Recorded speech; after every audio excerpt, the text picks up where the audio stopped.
Welcome back, everybody, to another deep dive.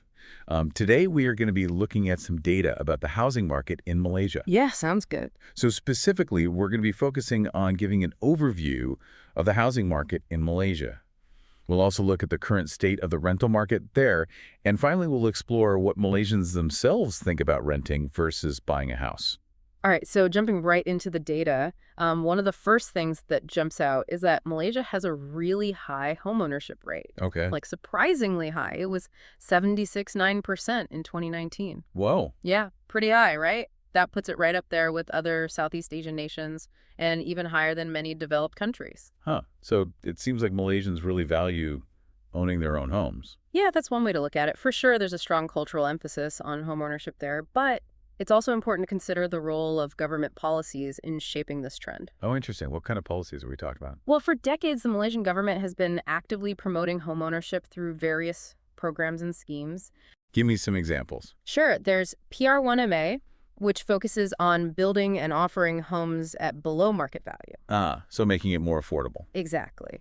And then there are financial incentives like the My First Home scheme, the youth housing scheme, and the home ownership campaign. These offer things like stamp duty exemptions, discounts on properties, and assistance with down payments. So they're really trying to make it easier for people to buy homes. Yeah, you could say that they're pulling out all the stops. But here's where things get a little interesting. Despite this push for homeownership, there's a significant portion of the population, particularly in urban areas, who are actually renters. Oh, so there's a kind of disconnect there. You could say that researchers even have a term for this: hidden renters. Hidden renters. I like that. Okay, so who are these hidden renters and why are they renting instead of buying? Well, a big part of it comes down to affordability. Even with all the government assistance, many Malaysians, especially those in lower income brackets, simply can't afford to buy a house. Yeah, that makes sense. Housing prices can be really high, especially in cities.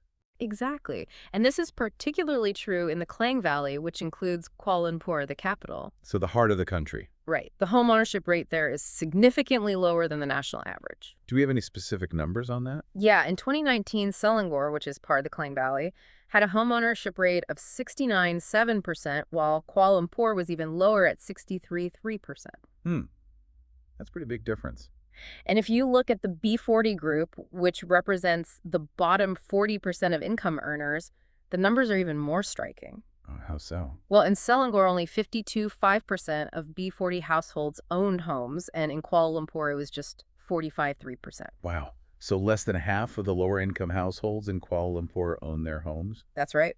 And this is where the term hidden renters really comes into play. These are people who are renting out of necessity, not choice. Right. They would probably prefer to own a home if they could afford it. Most likely. And it's not just about the overall cost of buying a house. Location plays a huge role, too. Sure, people want to live in areas that are convenient and close to their jobs and amenities. Exactly. And in places like Kuala Lumpur, property prices in those desirable areas can be sky high, making them inaccessible for a large segment of the population. So even if someone can afford to buy a house, they might not be able to afford to buy in the location they want. Precisely. Right. And that's a key factor driving the rental market in Malaysia. It sounds like there's a lot more to unpack here. There is. We've only just scratched the surface. In the next part of our deep dive, we'll delve deeper into the rental market itself, looking at the challenges and opportunities that renters face in Malaysia. That sounds fascinating. I'm looking forward to it. Me too. All right, so let's dive into the rental market in Malaysia. What's it actually like to be a renter there? Well, one thing that stands out is the legal framework and how it impacts renters. Let's say you're looking for a place to rent. One of the first things you'll encounter is the tenancy agreement. Right. And this is where things can get a little tricky for renters because tenant protection laws in Malaysia are, well, they're not as strong as in some other countries. So what kind of challenges do renters face because of this? One of the big ones is security of tenure. Standard tenancy agreements usually only last for 2 to 3 years. Okay. And once that period ends, the landlord has the right to not renew the agreement. Oh, wow. So even if you've been a good tenant, always paying rent on time, taking care of the property, you could still be forced to move out. Yeah, pretty much. It doesn't really matter how good of a tenant you've been. The landlord has the upper hand. That sounds pretty stressful. Are there any situations where a tenant could be forced to move out even before their lease is up? Yeah, actually, if the property is sold, the new owner isn't obligated to honor the existing tenancy agreement. Wow. So you could literally be picked out through no fault of your own. It's definitely a risk renters face, and unfortunately, the legal protections for tenants in these situations are pretty limited. So it seems like the system really favors landlords. Are there any safeguards at all to prevent unfair evictions? Well, there are some regulations in place, like Section 7(2) of the Special Relief Act requires landlords to get a court order for eviction. But even with that, the level of protection for tenants in Malaysia is still, well, it's behind many other countries. So it's not a very renter-friendly environment. Hmm. It sounds like navigating the rental market could be a real challenge. Yeah. What about other aspects of renting, like security deposits? Security deposits are pretty standard in Malaysia. Tenants usually pay a deposit up front, and the landlord holds onto it. Right, to cover any potential damages to the property. Exactly. But of course, this can lead to disputes. Yeah, I can imagine. Like, what if a landlord tries to deduct money from the deposit unfairly? That definitely happens. And if there's a disagreement, the tenant's only option is often to go through a legal process, which can be time-consuming and expensive. So again, the system seems to be stacked against renters. It seems like there's a real need for stronger tenant protection laws. Absolutely. There's a growing movement advocating for these changes, and the Ministry of Housing and Local Government has actually indicated they want to introduce a Residential Tenancy Act, or RTA. So there's hope for improvement. Yeah, potentially. This RTA aims to address a lot of the issues we've been talking about, like security of tenure, security deposit disputes, and eviction procedures. That sounds encouraging. But I'm guessing not everyone is happy about this proposed act. You're right. There's been some pushback, mainly from landlord and property developer groups. Makes sense. Mm-hmm. They probably see it as a threat to their profits. Yeah, their argument is that too much regulation could discourage investment in renter properties and ultimately hurt the rental market. Hmm. It's always a balancing act, isn't it? Trying to find a system that's fair to both landlords and tenants. But moving beyond the legal framework, what are some other factors that are shaping the rental market in Malaysia? Well, affordability is a huge one, as we talked about earlier, Yeah. especially in those densely populated urban areas. Right. The demand for rental units is high, but the supply is often limited. Exactly. And that's pushing rental prices up. More and more tenants are finding themselves spending a bigger chunk of their income on rent. So we're seeing a rise in cost-burdened renters. That's right. It's a growing problem. Just to clarify for our listeners, what does it mean to be cost-burdened? It generally means you're spending more than 30% of your income on housing expenses. And when you factor in transportation costs, that percentage can go even higher. Yeah, I bet. So we're talking 45% or even more for some renters. In some cases, yeah. Yeah. And that leaves less money for other essential things like food, healthcare, education. It's a tough situation to be in. Absolutely. It highlights the urgent need for policies that promote affordable rental options and protect tenants from unreasonable rent increases. But let's shift gears a bit now. We've talked a lot about the challenges faced by renters, but what are Malaysians' overall thoughts on renting versus buying? Is owning a home still the ultimate dream for most people there? To answer that, let's look at a recent survey conducted by the Center. It's a think tank that focuses on public policy, and they surveyed Malaysians about their housing preferences and experiences. Sounds interesting. What did they find? Well, one of the most striking findings was the importance of location. It seems that for many Malaysians, location trumps everything else, even affordability. So the classic real estate mantra, Yeah. location, location, location. Exactly. Across all income levels, respondents said that having a good location was the main reason they chose to rent. They wanted to be close to work, transportation, amenities, even if it meant putting off buying a house. So the pull of a desirable location is strong enough to keep people renting, even when the government is encouraging them to buy. Fascinating. What else did the survey reveal about the rental experience in Malaysia? One surprising finding was that renters generally had positive views of their landlords. Really? That seems a little unexpected given the lack of legal protections we talked about earlier. Yeah, it is kind of surprising. But 90% of respondents said they had mostly positive interactions with their landlords. Wow.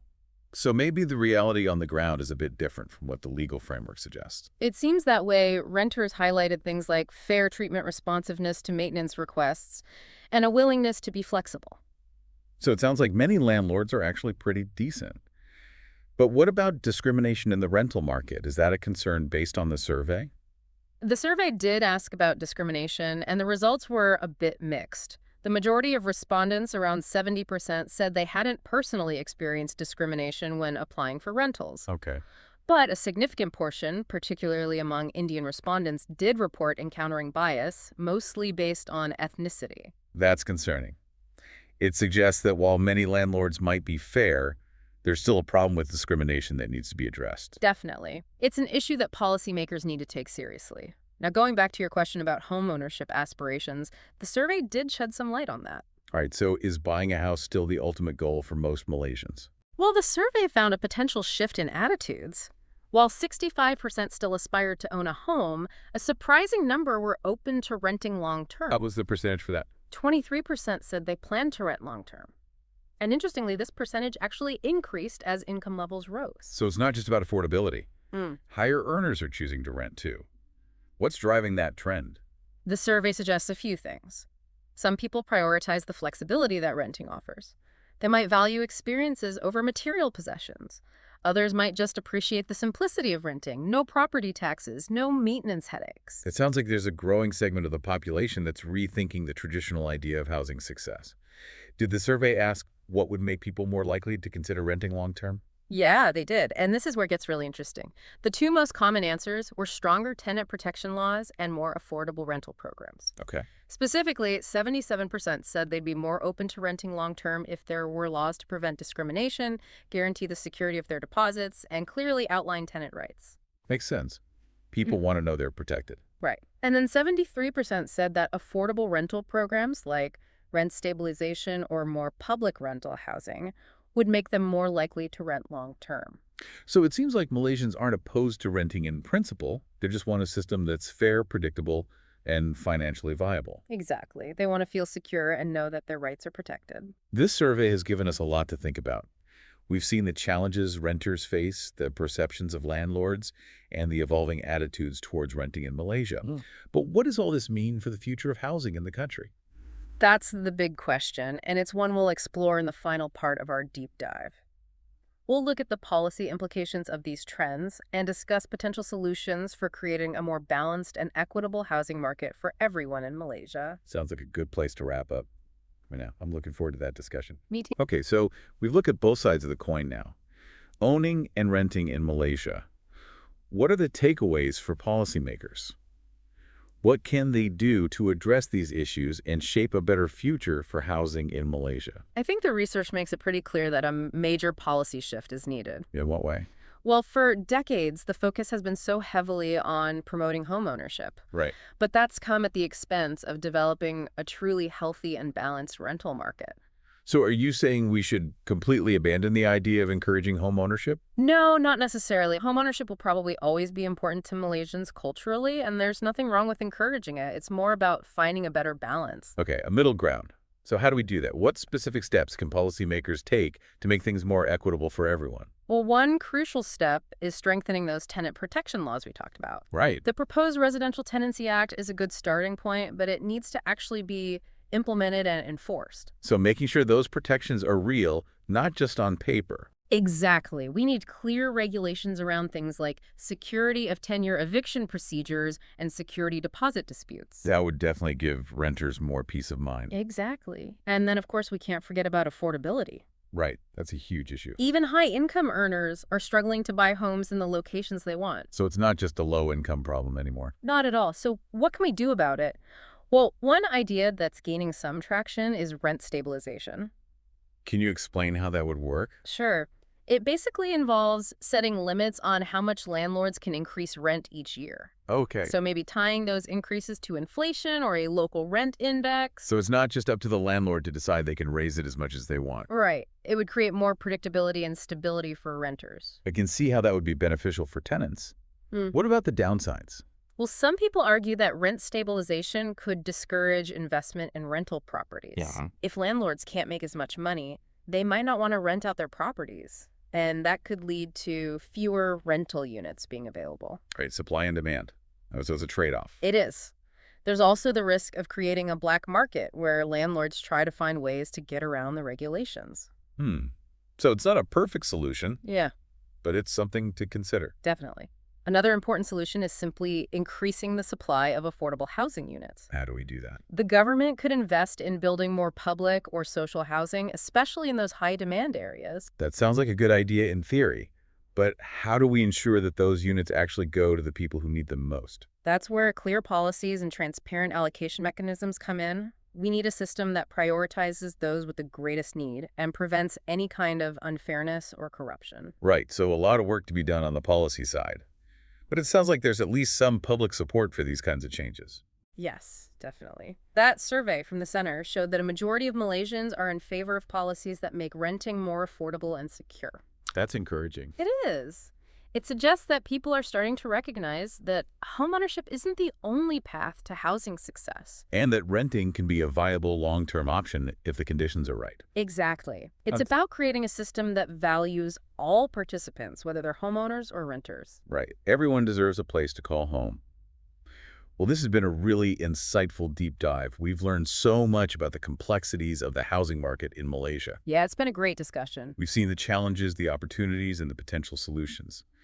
But ultimately, the future of housing in Malaysia is in the hands of its policymakers and its citizens. Absolutely. They need to work together to create a system that's fair, equitable, and sustainable. So we leave you with this final thought. If home ownership isn't the only measure of success, then how can Malaysia create a housing market that values all of its participants, fosters a sense of community, and ensures that everyone has a place they can truly call home? That's the challenge and the opportunity. Thanks for joining us on this deep dive. It's been a pleasure. Until next time.